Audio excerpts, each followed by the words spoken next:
Another important maintenance with the gas detectors is the replacement of sensors. Calibration, bump testing, sensor replacement, these are things that you can do in the field on your own. They don't have to go back to a service center or to the manufacturer to do that regular maintenance. So simple sensor replacement is there are 6 screws on the back, and you just wiggle the back off, and I usually just leave it this way so the screws don't fall out if you just... The next step is you're going to see the back of the PCB board and the battery, and then there's 2 screws on the side of the PCB board, and you want to remove those as well. Because the sensors are on the front side of the unit, it makes sense that the sensors to replace are on the front side of the PCB board. So same thing, 2 little screws, don't lose them. And if you just... So now you should have 3 main pieces of your detector. This is where your screws are most likely going to fall out, so put your hand underneath them,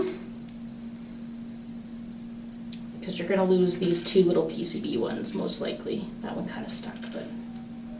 And then there's this little blue thing. This is your audible alarm, and it just sits in this little area between the oxygen sensor and the battery, and you just make sure that it gets put back in there. It only fits one way.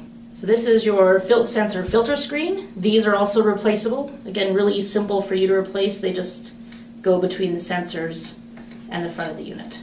And then there are your 4 sensors. So the big round one is your oxygen sensor. Pops out just like that. Pins go in the holes.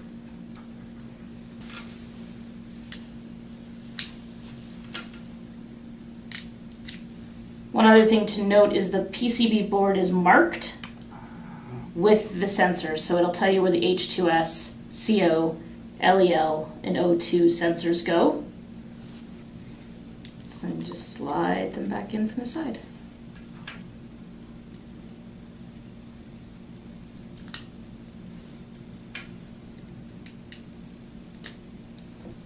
And then you just reassemble. Just put your PCB board face down again. If you took it out, your little blue thing with the gold contacts on the bottom. Put your screws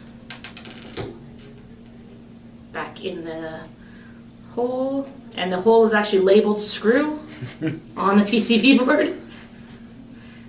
Just in case. Just in case. However, they are very tiny letters, so you might need a magnifying glass to see them. Tighten them down. Try not to over tighten them. You're just going to strip the plastic. Put your back cover back on and tighten all 6 screws. And that's it. That's how you replace the sensors in your Microclip XT. Most of the units, as far as sensor replacement goes, are pretty much the same procedure. The sensors may look differently, but there's only one way they ever fit in. You can't put them in backwards or upside down or in the wrong holes. They only fit in one way on all of the detectors.